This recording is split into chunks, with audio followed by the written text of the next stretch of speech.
That seems hopeful. But again, I'm still standing in the skeptic's corner thinking this just looks like survival. And perhaps even making your friends is a part of survival. Yeah, it's convenient to pick people to back up what you're saying, to go ahead and reinforce it. That doesn't mean that there's actually significant change. And I would love to be an optimist about this and say I think he's, awoken and he's realized that free speech is very valuable in this country and we need to, push back against authoritarianism.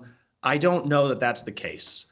In the previous interviews that you saw with him over the last couple weeks, talking about how the Biden administration had pressured Facebook back in the day and him saying, well, do we have to do this? Well, no, you didn't, because I faced the exact same pressure in 2020, 2021. And I said, no, we're not going to censor anybody. And it came from positions of authority. The reality is back then when Facebook was caving and banning people for saying vaccine skepticism, or they were claiming masks don't work, which turns out now was the truth.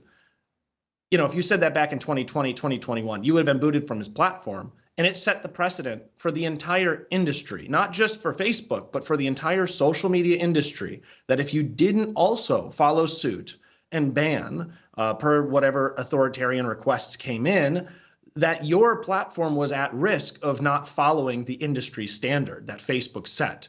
So he might be regretting or claiming to regret what he did back then today.